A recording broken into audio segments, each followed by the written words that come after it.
बिस्मिल्लाहिर्रहमानिर्रहीम अस्सलाम वालेकुम नाज़रीन। अभी ॾिसी रहिया प्रोग्राम दी फ्रंट पेज आऊं हां लैला निसार ऐं मुस्तक़िल स्टूडियोज़ में मौजूद आहिनि सीनियर साफ़ी जीन जमाली साहब। जमाली साहब अस्सलाम वालेकुम and welcome to the show.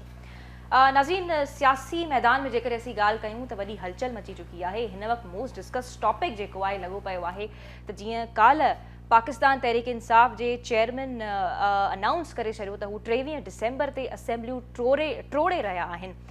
यकीनन इन ॻाल्हि ते असेंबलियूं टोड़ण जे हवाले सां पहिरियां खां ई ॾाढो वोकल नज़र आया हुआ ऐं मुसलसिल पंहिंजा ऐलान या अहिड़े क़िस्म जूं डेडलाइंस पीटीआई असांखे ॾींदी आई हुई। पर हाणे काल्ह वाज़े तौर ते पाकिस्तान तहरीक इंसाफ़ जे चेयरमैन इमरान ख़ान इहो ऐलान करे छॾियो आहे त 23 डिसेंबर ते असेंबलियूं जेके आहिनि उहे टुटण वञनि पियूं।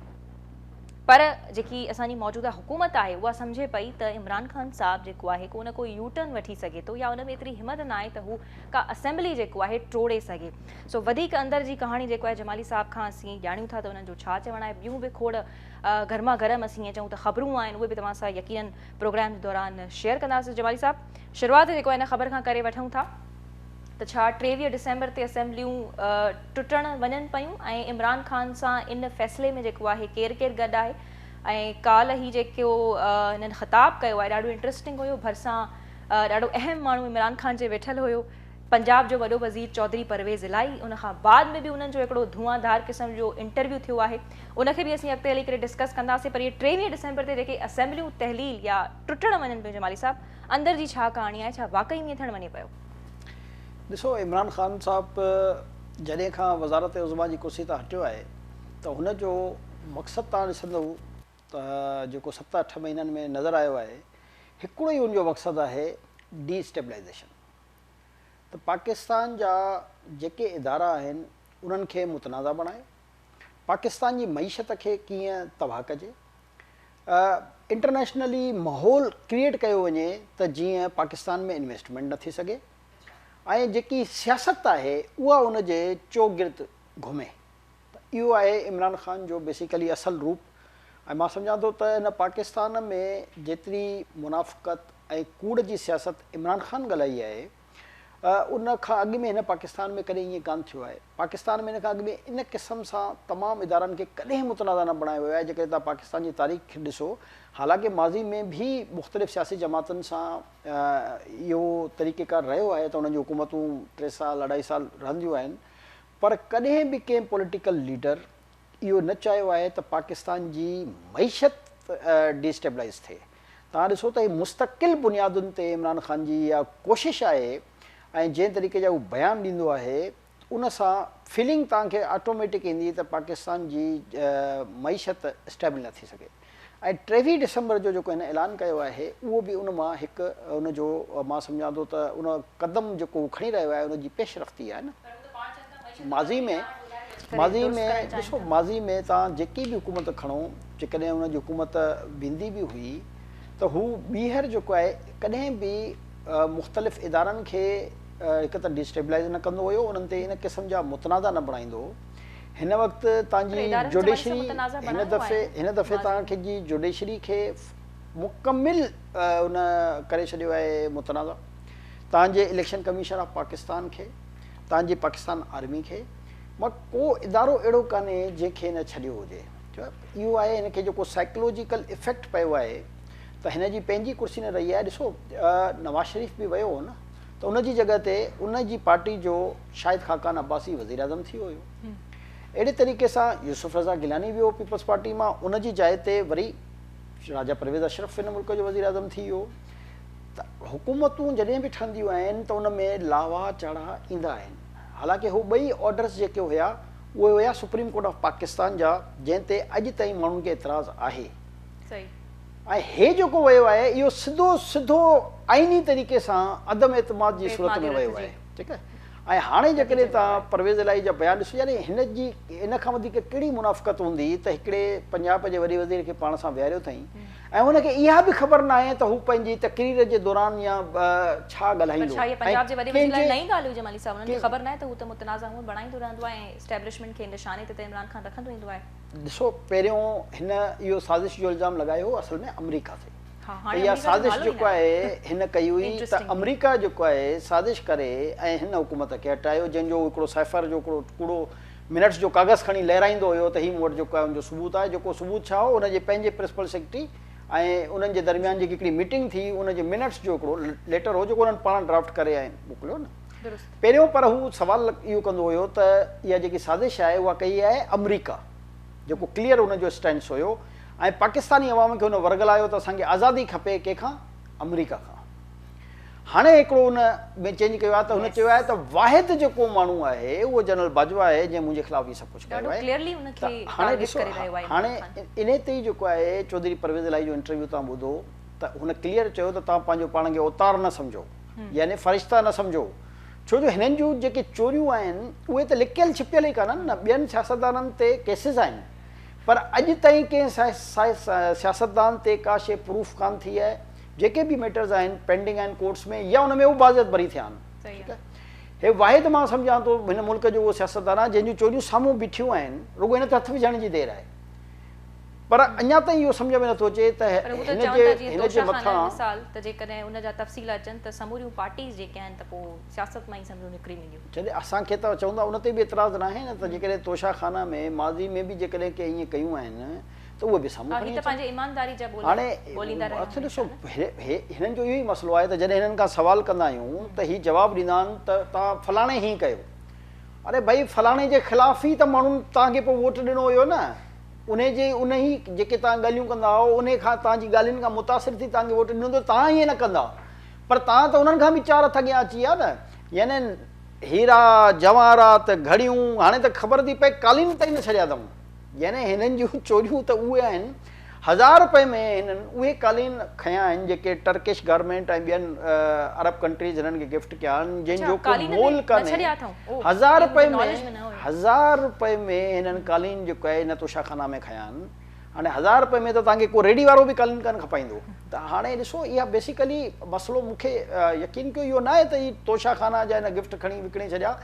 बेसिकली जेकी हिननि जी पिक्चर ई पंहिंजी पेश कंदा त हीअ मदीने जी रियासत खणी ईंदा, करप्शन खां फ्री पाकिस्तान ठाहींदा, 90 ॾींहं में गुड गवर्नेंस आणींदा, 6 महीननि में मुल्क जी मैशत जी जेको आहे खे स्ट्रीमलाइन करे छॾींदा, पेट्रोल जेको आहे हीअ करे छॾींदा 35 रुपए जो, डॉलर जेको आहे टके टके में विकामंदो पाकिस्तान जे रोडनि ते, कर्ज़ जेके आहिनि हिन मुल्क मां ख़तमु थी वेंदा, 1 करोड़ ई नौकरियूं ॾींदो, 50 लख ई घर ॾींदो, इंसाफ़ सभिनी जे लाइ बराबरि हूंदो, वॾो ऐं नंढो जेको आहे सभिनी जे लाइ कानून बराबरि हूंदो। उन सभिनी शयुनि मां चवंदो का हिकिड़ी शइ PTI जी पूरी क़यादत खे आउं चैलेंज कयां थो त का हिकिड़ी शइ ॿुधाए छॾनि त तव्हां हीअ कयो। 10 सालनि खां KP में तव्हांजी हुकूमत आहे, तव्हां कहिड़ा पुलिस रिफॉर्म्स आंदा, तव्हां कहिड़ा रेवेन्यू में इनकलाबी क़दम खयां, तव्हांजूं मालम जब्बा जूं चोरियूं, बिलियन ट्री जी चोरी, तव्हांजी मेट्रो जी चोरी, उहा सभिनी साम्हूं अची रही आहे। मगर तव्हां चलो मां चवंदो पाकिस्तान में तव्हां चओ था 4 साल, KPK में 10 सालनि में तव्हां रिफॉर्म्स ॿुधायो, तव्हां स्कूल जे निज़ाम में एजुकेशन में तव्हां कहिड़ा रिफॉर्म्स आंदा, तव्हां हेल्थ सेक्टर में कहिड़ा रिफॉर्म्स आंदा, तव्हां हुते एग्रीकल्चर में कहिड़ा रिफॉर्म्स आंदा, तव्हां हुते इंडस्ट्रीज़ में कहिड़ा रिफॉर्म्स आंदा, मगर का हिकिड़ी शइ त ॿुधाइनि न। हिननि खां जॾहिं बि तव्हां सवाल कंदो त चवंदा फलाणे हीअं कयो, फलाणे हीअं कयो। भई फलाणनि जे ख़िलाफ़ ई त तव्हांखे वोट तव्हांखे छाजो मिलियो?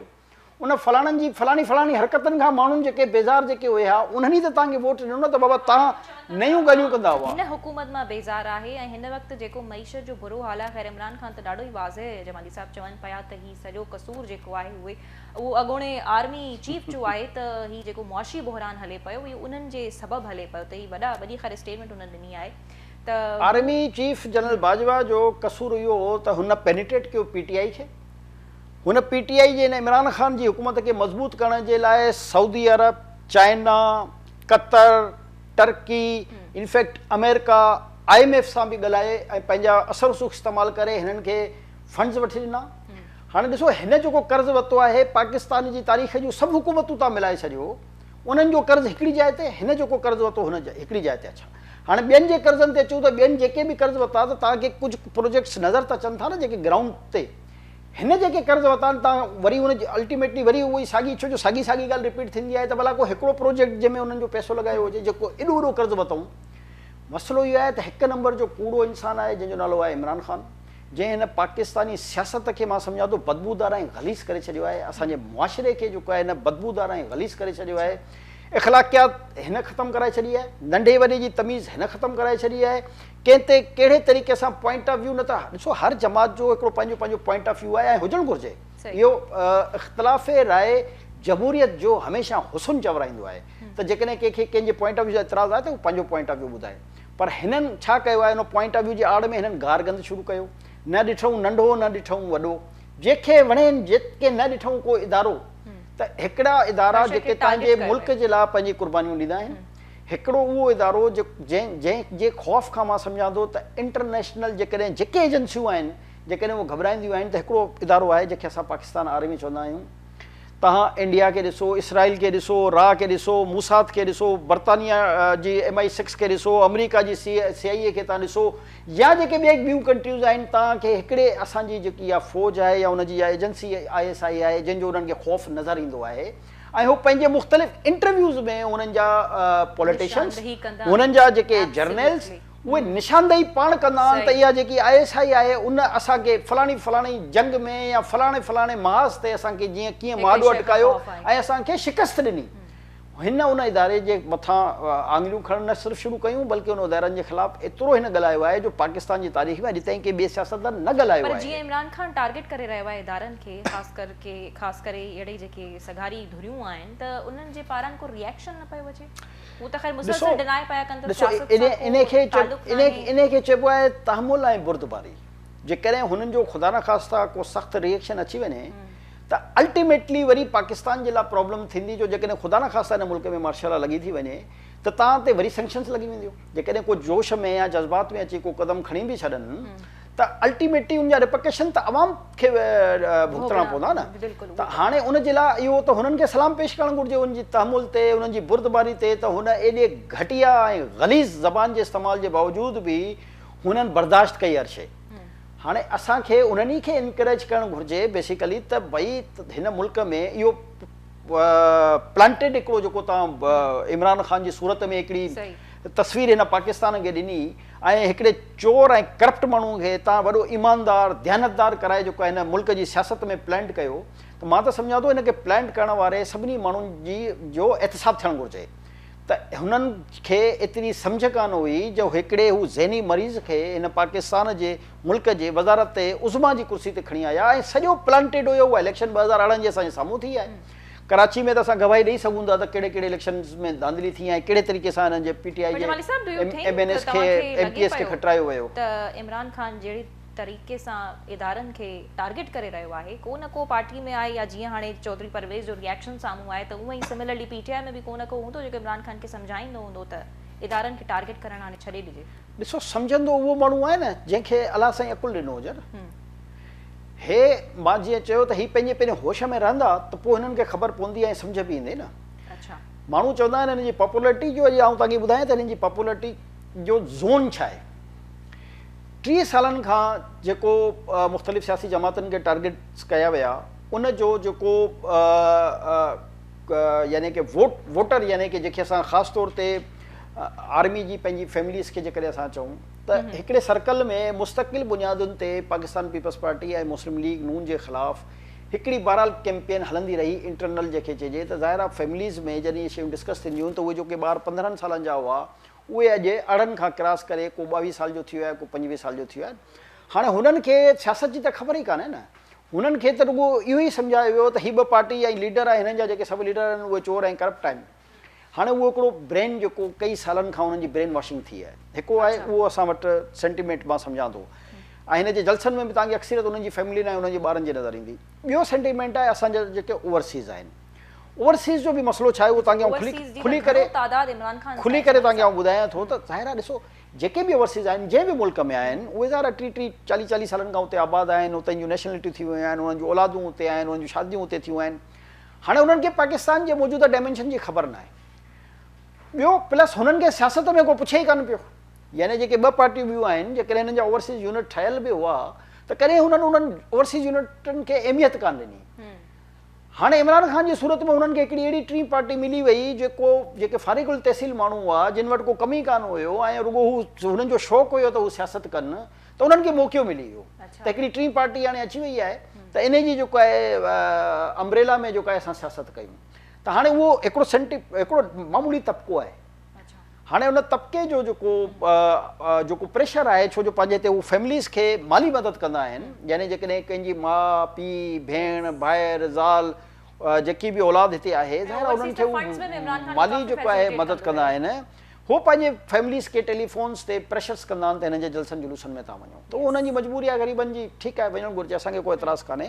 पर तव्हांखे उहो तबिको जेको नज़र ईंदो, हिकिड़ो जेको मूं तव्हांखे ॿुधायो त जंहिंजे बारे में जिन जे घरनि में वेही करे पाण एस्टेब्लिशमेंट पंहिंजे घरनि में उन्हनि जो हिकिड़ो माहौल ठाहियो, जेके कैडेट्स हूंदा हुआ उन्हनि खे जेके इंटरनल ट्रेनिंग्स ॾिनियूं वेंदियूं, उन्हनि में बि इन क़िस्म जा टॉपिक अची वेंदा त हिन मुल्क जी जेको इकोनॉमी आहे, सियासत जो फ्यूचर अवां ॾिसो पिया त 23 असेंबली ते 23 जेको आहे डिसेंबर ते असेंबलियूं तहलील थियण वञनि पियूं, टुटण वञनि पियूं। हुकूमत चवे पई त हू यू टर्न वठंदा ऐं करे कोन सघनि पिया, पर गॾोगॾु हुकूमत बि तयारियूं करे पई, मुलाक़ातूं हुन जूं थियनि पियूं। यार त लाहौर में बि आसिफ अली ज़रदारी जेको आहे कमेटी जो कोई इजलास कोठायो आहे, त यानी हिननि खे थोरी घणी आहे ड्रिज या तयारियूं कनि पिया, मेंटली प्रिपेयर्ड रहनि पिया। ॾिसो मां जेकॾहिं मुंहिंजी तव्हां ज़ाती राय त इहा आहे त हिननि खे इहा असेंबलियूं टोड़ण ॾिनियूं वञनि। अच्छा। ऐं उन खां पोइ बिल्कुलु उते इलेक्शन्स कराया वञनि। ओके। ऐं 3 महीननि में जेको इलेक्शन कमीशन जो लॉ आहे, कानून आहे, पाकिस्तान जो आइन आहे, त तव्हांखे 3 महीननि में जेको आहे उते इलेक्शन्स कराइणा आहिनि ऐं कराइणु घुरिजनि। ओके। त हिननि खे पंहिंजी हैसियत ऐं पंहिंजी औकात जी ख़बर पए, जॾहिं ही 2 हुकूमतूं जंहिंजे हेलीकॉप्टरनि में ही रोज़ झूला खाईंदो आहे ऐं जंहिं हुकूमतुनि जी ताक़त ते हिन सॼा इहे अरबें रुपए जी करप्शन जा केसिस पंहिंजा लिकायल आहिनि। तव्हां ॾिसो त ही ॿिए ते इल्ज़ाम छा लॻाईंदा, नवाज़ शरीफ़ या फलाणो आयो, ॾिसो हिननि फलाणा ऑफिसर चेंज करे छॾिया, पर इन ई पंहिंजी पिंकी पीरणी खे ऐं जेको आहे फराह गोगी खे बचाइण जे लाइ एंटी करप्शन जा केतिरा डीजी चेंज करे छॾिया हुननि, केतिरा मुतलका ऑफिसर हिननि चेंज करे छॾिया। बिकॉज़ ऑफ ॾिसो चोरी हाणे तव्हां अंदाज़ो लॻायो त जेके ऑडियोज़ हिन जी जेके ख़ातून अवल चवंदा नाराज़ था थियनि त तव्हां हिनखे पिंकी पीरणी छो था चओ, भाई उहो आहे त उन में असां न चवंदासीं, पर जेके हुनजूं जेके ऑडियोज़ आयूं आहिनि तव्हां हुनजी लैंग्वेज ॾिसो, जेके उहो चवंदा त हीअ पीरणी आहे, उहो त पीरणी जेके हुनखे सम्झंदा वञी सम्झनि।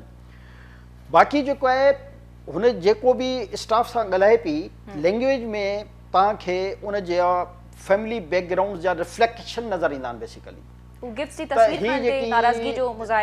मां चवंदो न उन में जेकी बि हुननि जी तरबियत थियल आहे, कंहिं बि ॿार में या औरत हुजे या मर्द हुजे, उन में ज़ाहिर आहे उनजी जेकी फैमिली बैकग्राउंड हूंदो आहे, उनजी जेको अक्स हूंदो आहे उहो रिफ्लेक्ट थींदो आहे। हाणे तव्हां हुनजी लैंग्वेज में अंदाज़ो लॻाए छॾियो त हुनजी नियत ई चोरी जी आहे ऐं हू चई रही आहे पाण त तव्हां हिन जूं तस्वीरूं छो कढियूं त जीअं को रिकॉर्ड न रहे। हाणे हिनखे बेवकूफ़ चवंदा न, चोरी करण लाइ बि अकुल जी ज़रूरत हूंदी आहे न, हिन वटि उहो बि कान्हे, छो जो ही पहिरियों दफ़ो हिननि हेॾियूं ताक़त ॾिठी, हेॾियूं शयूं ॾिठियूं न त चरिया थी विया। हिननि खे इहो सम्झ में न आयो त इहे चोरियूं जेको आहे असां कीअं कयूं त जेकी शइ मिले सभु चोरी करे। इन खां अॻु में जीअं हाणे बकौल इमरान ख़ान जे जेके हुन स्पीच कई आहे त नून लीग वारनि बि नवाज़ शरीफ़ यानी की हिकिड़ी BMW गाॾी पंहिंजे लाइ वरिती, ठीकु आहे, कंहिंखे एतिराज़ आहे, कंहिंखे एतिराज़ थियो छा? हुन ईअं टके टके में खपाई कान, दुनिया में असांजी रुसवाई कान कराई ऐं तोशाखाना जो तव्हांजो कानून ठाहिया, मां तव्हांजे कानून जे ख़िलाफ़ आहियां, कानून खे ख़तमु करणु घुरिजे, पर हुन पंहिंजे यूज़ में रखी आहे त तोशाखाना कानून ठाहियो आहे, उन कानून जे ते रखी पिया सघो न। उन कानून में हाणे हिन जी हर रसीद जेको आहे ॿियनि खां ई घुरो रसीद जो फलाणो जो अलाणो जो, मरियम नवाज़ ऐं हिननि जे पुठियां तव्हांखे यादि हूंदो त हीअ पयल आहे त जेको आहे मली ट्रेल किथे आहे, फलाणी ट्रेल किथे आहे, जेको सॼो हिननि हिकिड़ो ड्रामो क्रिएट कयो लंडन जो। पर हाणे हिननि जूं हर रसीद कहिड़ी आहे जेकी हथ सां रिकल हिकिड़ी अहिड़ी शॉप जी आहे जेकी शॉप जो वजूदु कान्हे। यानी चोरनि जी मेंटेलिटी, मां चओ न चोरी जेको आहे हिननि अहिड़ी कई आहे जंहिंमें हिननि खे इहो अंदाज़ो न हो त इहा चोरी में असां हिनखे न फबाए सघंदासीं। हर चोर खां हर चोरी त न फबी आहे न, चोर में चोर उहो साबित थींदो आहे कानून में जंहिं ते चोरी साबित थी वञे। हाणे पहिरियों हिननि अरबे रुपए जे हिननि हीरनि जी रक़मूं जेके आहिनि उहे हिननि जी वैल्यूएशन जेके असां चवंदा आहियूं उहा घटि कराई, उन खां पोइ वरी 20% जा पैसा ॾेई, यानी मां त चवंदो न 1000 रुपए जो कानून मूंखे बि त वठी ॾियनि न किथां, 1000 रुपए जो कानून तव्हांखे वठी ॾियनि, असां जेके ग़रीब माण्हू खे वठी ॾियनि, असां बारिश मुतासिरीन खे ॾियण लाइ तयारु आहियूं, असांखे जेको आहे उहे ॼण ॿुधाइनि त इहो किथां थो मिले त असां बि जेको आहे वठी ॾियूं। यानी इहा बेसिकली ॾिसो मेंटेलिटी आहे, तोहफ़ा वठणु तव्हांजो हक़ आहे जेसि ताईं तोशाखाना जो कानून मौजूदु आहे। मूंखे हुन तोहफ़ा वठण ते कोई एतिराज़ कान्हे, छो जो हिन मुल्क में तव्हां इहो कानून ठाहियो आहे, कानून खे तव्हां ख़तमु कयो पोइ जेको आहे असां ॻाल्हाईंदासीं हुन ते। पर तव्हां जेके तोहफ़ा वरिता आहिनि तोहफ़नि खे तोहफ़नि जे अंदाज़ में रखो आहे न, तोहफ़नि खे जेको आहे तव्हां दर दर जेको आहे खपाए करे ऐं हाणे जेके तव्हांजूं ऑडियोज़ तो अचनि, यकीन करो मूंखे त वॾी तकलीफ़ थी त हिकिड़े खे जेके ख़ातून अवल चयो वञे उनजो त हिकिड़ो क्लेपर हुजणु घुरिजे न। सही आहे। हाणे ॿिया बि त आहिनि न ख़ातून अवल, इहो सदर मुमलिकत आरिफ अलवी बि त इन्हनि जो जेको आहे उहो आहे न, इश्यूज़ खे हाईलाइट करण में पर ॾाढो एक्टिव उन्हनि ते इन क़िस्म जो को एलिगेशन अञा ताईं त कान आयो आहे न। हाणे मसइलो इहो आहे त नवाज़ शरीफ़ जी ज़ाल बि त हुई न, कलसूम नवाज़, उन्हनि जो मूंखे ॿुधायो न त इन क़िस्म जी कॾहिं का ॻाल्हि कंहिं वटि आई हुजे। ठीक जमाली साहब, हाणे मोहतरमा बेनज़ीर भुट्टो त चलो सदर आसिफ ज़रदारी जॾहिं ठहियो त उन वक़्तु हयात न ही, इन करे असां उनजो नथा चऊं, पर मोहतरमा बेनज़ीर भुट्टो बि त मुल्क जी वज़ीर आज़म हुई न। इन क़िस्म जी शयूं उनजे लाइ छो न ईंदियूं हुयूं? बेसिकली मेंटेलिटी मूं चयो न, ही ज़हनी सिक माण्हू आहिनि ऐं सॼा जेके साइकोलॉजिकल बीमार माण्हू हुया एस्टेब्लिशमेंट जे हिकिड़े धड़े मां सम्झां थो, उन सॼे बीमार ज़हन जे माण्हुनि खे हिन मुल्क ते मुसलत करे हिन मुल्क जी तबाही ऐं बर्बादी कई आहे। हिन वक़्त ताईं एस्टेब्लिशमेंट खे पंहिंजो निशानो बणाए वेठा आहिनि, उन ते इल्ज़ाम तराशी करे रहिया आहिनि। छो त उहो त चई रहिया न त एस्टेब्लिशमेंट अञा ताईं असांजे पुठियां रहे, अञा ताईं असांखे सपोर्ट कंदी रहे, अञा ताईं असांजे हिन चोरियुनि खे जेको आहे असांखे फ़रोग़ ॾे। आर्मी चीफ मां बि घणो कुझु एक्सपेक्ट कनि पिया ऐं वाज़ह तौर ते इमरान ख़ान स्टेटमेंट्स इन हवाले सां बि जारी करे पियो पंहिंजे डिफरेंट ख़िताबनि में। वो भले बयान ॾे, अल्हम्दुलिल्लाह मौजूदा आर्मी चीफ जेको आहे सरहदुनि ते वञी रहियो आहे, पंहिंजे जवाननि सां मिली रहियो आहे। मौजूदा आर्मी चीफ पंहिंजी जेको असल कमु आहे फ़ौज जो, ऐं अॼु बि असां चऊं था फ़ौज जो जेको असल कमु आहे फ़ौज खे उहो ई करणु घुरिजे। फ़ौज खे पंहिंजी मां सम्झां थो असांजे सरहदनि जी मुहाफ़िज़ आहे, उनखे असांजी सरहदनि जी जा बहितरीन मुहाफ़िज़ी बणजणु घुरिजे, हुननि खे इन डर्टी पॉलिटिक्स में न अचणु घुरिजे। त हिन दफ़े पहिरियों दफ़ो इन खां अॻु में उन्हनि कॾहिं ईअं खुली करे न चयो आहे। First time of the history उन्हनि चयो त बाबा हाणे फ़ौज जेको आहे पाण खे, इन करे असां बार बार एप्रिशिएट करे रहिया आहियूं। सिर्फ़ु इहो ई मक़सदु आहे त हुननि फर्स्ट टाइम ओपनली जेको आहे उन्हनि अची चयो आहे त बाबा असांखे हाणे परे रखो, सियासतदान वञी पंहिंजो कमु कनि। हाणे करे रहियो आहे न आसिफ़ज़ारी सियासत। हाणे तव्हां ॾिसो टियों ॾींहं जो जेको परवेज़ इलाही जो जेको इंटरव्यू हुयो, हाणे हू अञा छा चए त तूं एॾी अहसान फरामोशी न कर, यानी क्लियर कट इमरान ख़ान खे चयईं त तूं ते बाजवा जा हेतिरा अहसान आहिनि, तुंहिंजो मोहसिन आहे ऐं मोहसिन कुझु न बण, एहसान फरामोश न बण। जाती ॾिसो न त उन माण्हू खे उहो गॾु जेको यानी कि चीफ मिनिस्टर पंजाब हुयो, जंहिंखां उन असेंबली टोड़ण जी हुन इंकशाफ़ कयो आहे त महीनो अॻु में मूंखां साइन कराए वरितईं त मां हिनखे ॾेई छॾी। त ठीकु आहे, उहो जेको उन्हनि फ़ैसिलो खणो इन खां अॻु में जी ॻाल्हि आहे, उहो त हींअर ड्रामेबाज़ी करे रहियो आहे न, छो जो इमरान जो कम ई ड्रामेबाज़ी आहे। त हू जॾहिं पहिरियों ई वठी चुको आहे इस्तीफ़ा, हुनखां असेंबली टोड़ण जी लाइ साइन कराए चुको आहे, पोइ एॾी ड्रामेबाज़ी छा पियो करे? वक़्तु गेन करे सिर्फ़ु हुननि खे त पंहिंजी चोरियुनि खे सिक्योर कनि, हिननि जो सिर्फ़ु इहो ई गेम आहे। ऐं मूंखे बि अञा ताईं यकीन आहे त हीअ हरकत कान कंदा, पर ज़ारा ॾिसो असेंबली टोड़ण वारो मोकिलींदो, पर जेकॾहिं ॿियनि सियासी जमातनि खे बि ज़ाहिर आहे पंहिंजी सियासत में गेम करण जो हक़ हासिलु आहे। ऐं जेकॾहिं आसिफ़ ज़रदारी साहिबु ऐं नून लीग या उन सां जेके इत्तेहादी आहिनि ॿियूं जमातूं, जेकॾहिं हू गॾिजी करे हिन ते प्लान कनि थियूं, या तहरीक अदम इत्तेमाद बि त भला कानूनी तरीक़ो आहे न। हे त चए थो त गैर आइनी कमु कयो, यानी एस्टेब्लिशमेंट खे चए थो गैर आइनी तरीक़े सां तव्हां हिननि सभिनी खे ख़तमु करे मूंखे खणी अचो, यानी हिन जी मेंटेलिटी ॾिसो न। बाप पार्टी तव्हांखे ॿुधायो त उन्हनि ते प्रेशर हो उन वक़्तु बि त तव्हां PDM जो हिसो न बणिजो, तव्हां चओ MQM ते उन्हनि खुली करे चयो त असां ते प्रेशर हो न वञो, ॿिया जेके आज़ाद उम्मीदवार आहे उन्हनि ते प्रेशर, यानी कि हे अञा ताईं लाॾो आहे।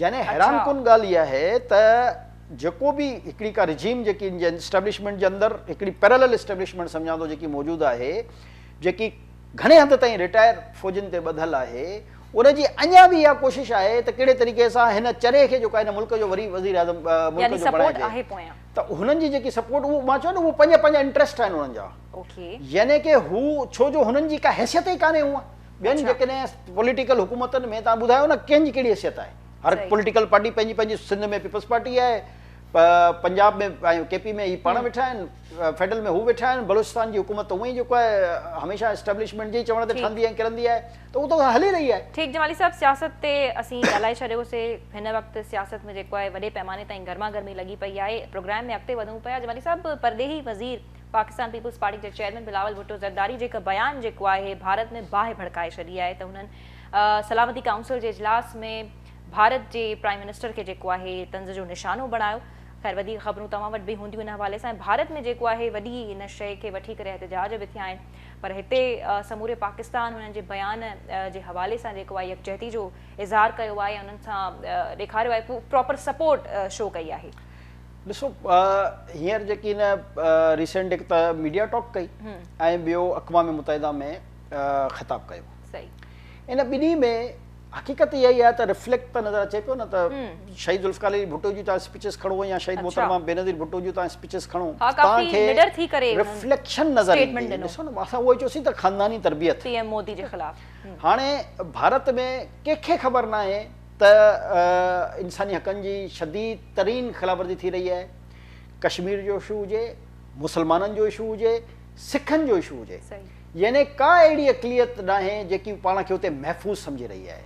त मां सम्झां थो बिलावल भुट्टे न सिर्फ़ु मुसलमाननि जी ॻाल्हि कई, तमामु अक़लियतुनि जी उन ॻाल्हि कई त भारत में बदतरीन इंसानी हुकूकनि जी ख़िलाफ़वर्ज़ी थी रही आहे। ॿियो जेकी हुन इम्पोर्टेंट ॻाल्हि कई त गुजरात जो कसाई जेको आहे, यानी नरेंद्र मोदी खे डायरेक्ट हुन हिट कयो। त हाणे इन क़िस्म जा जॾहिं लीडर्स ॻाल्हाईंदा आहिनि न त उन में उन्हनि जो बैकग्राउंड्स नज़र ईंदा आहिनि। मूंखे यादि आहे त शहीद ज़ुल्फ़िकार अली भुट्टे ऐं मोहतरमा बेनज़ीर भुट्टे बि जॾहिं इंडिया जे ख़िलाफ़ु इन लेवल जूं प्रेस कॉन्फ्रेंसूं कयूं, ऐं सभ खां वॾो अगरि कश्मीर जो इन मुल्क में कंहिं केस विढ़ियो आहे त उहो पाकिस्तान पीपल्स पार्टी आहे, चाहे उहो शहीद ज़ुल्फ़िकार अली भुट्टे खां वठी अॼु तारीख़ ताईं जी असां ॻाल्हि था कयूं। ऐं हेतिरनि 70 सालनि में कॾहिं इंडिया खे इहा ताक़त कान थी जो कश्मीर ते ईअं कहा करे आहे जीअं इन ई जेको रुगो बातोणी जंहिंखे मां वज़ीर आज़म चवंदो आहियां, कूड़ो वज़ीर आज़म चवंदो आहियां, इमरान ख़ान जी हुकूमत में हुन कश्मीर खे फॿाए वियो। यानी अक़वाम मुतहिदा जूं 70 सालनि खां जेके करारदादूं आहिनि उन जे बि अगेंस्ट वञी हुन कश्मीर खे ऑक्यूपाए करे छॾियो ज़ोर ज़बरदस्ती ताक़त जे बुनियाद ते। ऐं हे रुगो ॻाल्हाईंदो रहियो त हर जुमे ते प्रोटेस्ट कंदासीं। हाणे इहे इन क़िस्म जा जॾहिं माण्हू इन कुर्सियुनि ते ईंदा आहिनि त तव्हां पंहिंजे सम्झो त इन मुल्क जो छा हाल बणिजंदो। असां पाकिस्तान जे तरफ़ां बि, छो जो सॼे पाकिस्तान में मां सम्झां थो जेको वज़ीर ख़ारजा जे बारे में हिकिड़ी मोमेंटम ठही आहे त असां बि उनखे ख़राज तहसीन पेश कंदासीं त जंहिं बहादुरी सां, जंहिं जुरत सां हुन न सिर्फ़ु कश्मीर जी ॻाल्हि कई, हुन तमामु इंडिया में रहंदड़ अक़लियतनि जी ॻाल्हि कई आहे त सॼो पाकिस्तानी अवाम, पाकिस्तानी मीडिया बिलावल भुट्टे सां गॾु बीठो आहे। ऐं असां हमेशह हर ज़ुल्म जे ख़िलाफ़ु ऐं हमेशह अक़लियतनि जो तहफ़ुज़, छो जो इहो असांखे इस्लाम बि हुकुम ॾिनो आहे। इहो हज़रत मोहम्मद मुस्तफ़ा सल्लल्लाहु अलैहि वसल्लम असांखे हिदायत कई हुई त अक़लियतनि खे तव्हांखे कीअं बराबरी जो दर्जो ॾियणो आहे। त उन असां पंहिंजे हिकु त जेको असांखे हुकुम मिलियल आहे शरई तौर ते, ऐं ॿियो जेको असांजो इहो फ़र्ज़ु आहे, ज़ाहिर आहे जॾहिं शरई हुकुम थी वियो त उहो असांते फ़र्ज़ु थी वियो त असां उन ते अॻिते वधी कंदा वधायूं। जीअं पाकिस्तान में ॾिसो, हिते बि अक़लियतुनि सां किथे न किथे को इन क़िस्म जा वाक़िया थींदा आहिनि त पर सॼे पाकिस्तान जो बाशऊर माण्हू, सॼे पाकिस्तान जो मीडिया उन वाक़े जे ख़िलाफ़ु बीठो हूंदो आहे।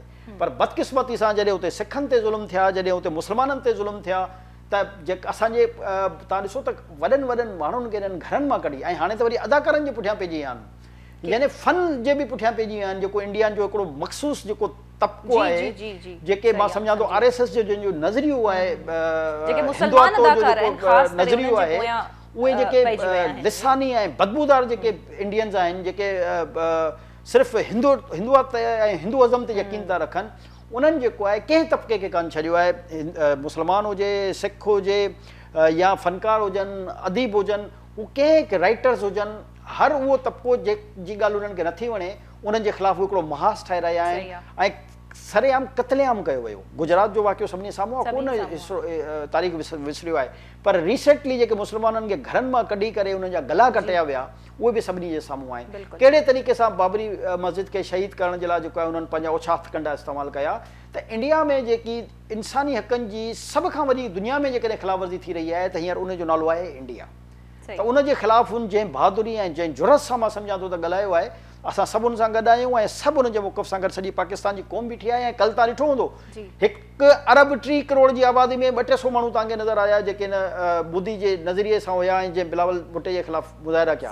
पर पाकिस्तान जी कुंड कुड़छ में तव्हांखे हज़ारे जी तइदाद में हर जॻह ते माण्हू नज़र आया जेके उनखे सपोर्ट ऐं हिमायत करे रहिया, छो जो हुन पाकिस्तान जी अवाम जी दिलि जी ॻाल्हि कई आहे। पाकिस्तान जे में रहंदड़ न सिर्फ़ु मां सम्झां थो मुसलमाननि जी, बल्कि जेके अक़लियतूं बि असां वटि रहंदड़ आहिनि उन्हनि जी बि दिलि जी ॻाल्हि कई आहे। ऐं इनखे एप्रिशिएट सिर्फ़ु हिते न कयो वियो आहे, सॼी दुनिया में। तव्हां जेकर इंटरनेशनल मीडिया खे ॾिसो त उन सॼी दुनिया जे मीडिया बि उनखे इन मामले ते एप्रिशिएट कयो आहे। त इहो इन खे चइबो आहे लीडरशिप। बिल्कुलु, असां बि इन ॻाल्हि खे अप्रिशिएट कयूं पिया त हुननि पाकिस्तान जो केस ॾाढो सुठे नमूने सां विढ़ियो ऐं सुठो रिप्रेज़ेंट कयो ऐं उनजे नतीजे में ई समूरो पाकिस्तान हुननि खे जेको आहे यकजहती जो इज़हार बि करे पियो, सपोर्ट बि ॾिए पियो, छो त जेके मुज़ाहिरा थियनि पिया भारत में उन्हनि जो जेको रिएक्शन अचे पियो उहो ॾाढो सख़्तु हुयो। सो इन सबबु जेको आहे तव्हां काल्ह ॾिठो हूंदो त मुख़्तलिफ़ हंधनि ते हिते बि सपोर्ट जे लाइ जेको आहे माण्हू मुख़्तलिफ़ हंधनि में सिंध में समूरी सिंध बल्कि पूरे पाकिस्तान में निकिरी आया हुआ। वरी साहब प्रोग्राम में हिकु ॿी बि ख़बर शामिल कयूं था त फुर जा वाक़िया तमामु घणा वधी विया आहिनि, स्ट्रीट क्राइम जंहिंखे असीं चऊं था, ऐं सिंध में ख़ासि करे असीं ॾिसूं था त कराची में इहे वाक़िया ॾाढा तमामु घणा पेश अचनि था। ऐं तव्हां गुज़िरियल ॾींहुं ॾिठो हूंदो त NIT यूनिवर्सिटी जो शागिर्दु आहे हिकु बिलाल नासिर, जंहिंखे यूनिवर्सिटी जे ॿाहिरां जेको आहे क़तल कयो वियो, उन फुर जी मज़ाहमत कई, का कुर्सी हू वीचारो खणी करे उनखे हणे पियो, डाकू खे जेको फुरे पियो उन खां सामान, उन नतीजे में हू वीचारो पंहिंजी जेको आहे जान विञाए वेठो। ॾिसो ये फुरलुट जा स्ट्रीट क्राइम जा जेके बि वाक़िया थियनि था ज़ाहिर आहे क़ाबिल मज़म्मत आहिनि ऐं जमाली साहब बैंक्वेट्स में माण्हू हाणे डाकू जेके आहिनि ज़ाहिर आहे इहो हुकूमत जो कमु आहे ऐं मां सम्झां थो त अवलीन कमु आहे त अवाम खे जी जान ऐं माल जो तहफ़ुज़ कंहिं बि हुकूमत जी अवलीन ज़िम्मेदारी हूंदी आहे। हाणे स्ट्रीट क्राइम ते तव्हांखे यादि हूंदो हिकिड़ो एडिशनल IG जो बयानु आयो, जेके क़ौमी मीडिया कुझु नेगेटिव अंदाज़ में वरितो त मज़ाहिमत न कयो ऐं पंहिंजी जान खे महफ़ूज़ रखो। हाणे कुझु नेशनल मीडिया ऐं कुझु जेके मां सम्झां थो बेतुका माण्हू आहिनि उन इन ॻाल्हि खे जेको आहे हिकिड़ो नेगेटिव अंदाज़ में फैलायो। तव्हां हमेशह यादि रखो दुनिया में इहो कानून आहे त मज़ाहिमत न आहे कान्हे दुनिया में। तव्हां दुनिया जे जंहिं मुल्क जी तव्हां मिसाल खणो उनजो लॉ ऑफ बाइंडिंग्स आहिनि त जेकॾहिं तव्हां खां इन क़िस्म जी वारदात थिए थी तव्हांखे मज़ाहिमत न करणी, छो जो जेको तव्हां खां फुर करणु अचनि था उहे ज़हनी तौर ते तयारु थी ईंदा आहिनि ऐं तव्हांजी जान वधीक इम्पोर्टेंट आहे। तव्हां खां जेको पर्स था फुरनि या मोबाइल था फुरनि या गाॾी था फुरनि उहे त उनजी रिकवरी आहे, वापसी थी सघे थी, पर जेकॾहिं तव्हांजी जान हली वई त उहा वापसि कान थींदी आहे। त हिते जेको आहे उन एडिशनल IG जे उन हिकिड़े जुमिले खे बि नेगेटिव अंदाज़ में प्रोपेगेंडा कई वई, जिते मूंखे इलाही अफ़सोस थियो त पढ़ियल लिखियल माण्हू बि चवंदा त हीअ कहिड़ी उन ॻाल्हि कई आहे। ॾिसो जेके दहशतगर्द हूंदा आहिनि उन्हनि खे क्रिमिनल्स खे दहशतगर्दनि खे चिथण या उन्हनि खे गिरफ़्तार करणु इहो कानून जो कमु आहे, आम माण्हू जो कमु न आहे। आम माण्हू सां ज़ाहिर जाती थी रही आहे, असां जूं हमदर्दियूं उन सां गॾु आहिनि, पर इन क़िस्म जे वाक़ियनि में असां बि अपील कंदासीं खुदारा जेके अचनि था उन में उहे दहशतगर्द आहिनि, उन्हनि जो को दीन ईमान न आहे, उन्हनि जो को पार्टी कान्हे, उन्हनि जो को मज़हब कान्हे, उहे हिकिड़ा ज़ालिम ऐं मां सम्झां थो त हरामखोर आहिनि जेके इन क़िस्म जी हरकतूं कंदा आहिनि।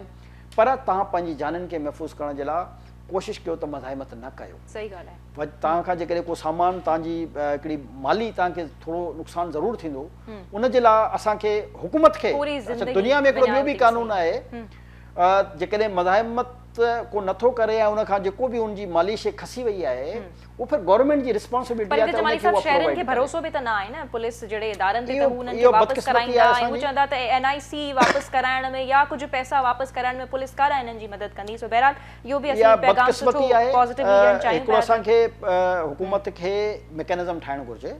ॾिसो तमामु घणी स्ट्रीट क्राइम्स तमामु घणो वधी वियो आहे। दुनिया जा मुख़्तलिफ़ मुल्क जेके रिस्पॉन्सिबल मुल्क आहिनि सभिनी में इहो कानून न आहे, बहरहाल जेके रिस्पॉन्सिबल मुल्क आहिनि उहे पंहिंजे शहरनि खे आगाही ॾींदा आहिनि त तव्हांखे मज़ाहिमत न करणी ऐं तव्हां खां जेकी शइ फुरलुट थींदी तव्हांखे गवर्नमेंट पे कंदी। गवर्नमेंट खे मैकेनिज़म ठाहिणु घुरिजे, माण्हुनि खे जो हौसलो वधाइणु घुरिजे, माण्हुनि खे सपोर्ट करणु घुरिजे, मैकेनिज़म ठाहिनि त बाबा इन क़िस्म जूं जेकॾहिं वारदातूं थियनि थियूं त उन में उहे मज़ाहिमत न कनि, पर उन जा एडवांटेजिस हुकूमत उन्हनि माण्हुनि खे ॾे। बिल्कुलु तमामु ज़रूरी आहे। जमाली साहब तव्हां राइटली पॉइंट आउट कयो त जेकॾहिं फुरलुट थिए थी नाज़रीन तव्हांजी ज़िंदगी खां जान खां का शइ अहम कोन्हे का, तव्हांजे पोयां तव्हांजा घर भाती इंतज़ारु करे रहिया आहिनि। सो बराए महिरबानी जेकॾहिं अहिड़ा क़िस्म जा वाक़िया अनफॉर्चुनेटली पेश अचनि था त तव्हां मज़ाहिमत न कयो ऐं पंहिंजी जान जी हिफ़ाज़त कयो, छो त तव्हांजा घर भाती तव्हांजा दोस्त मिट माइट तव्हांजो इंतज़ारु करे रहिया आहिनि। सो इन सां प्रोग्राम असीं ख़तमु कंदासीं। पंहिंजो फीडबैक ॾियणु न विसारींदा, इजाज़त ॾींदा। अल्लाह हाफ़िज़।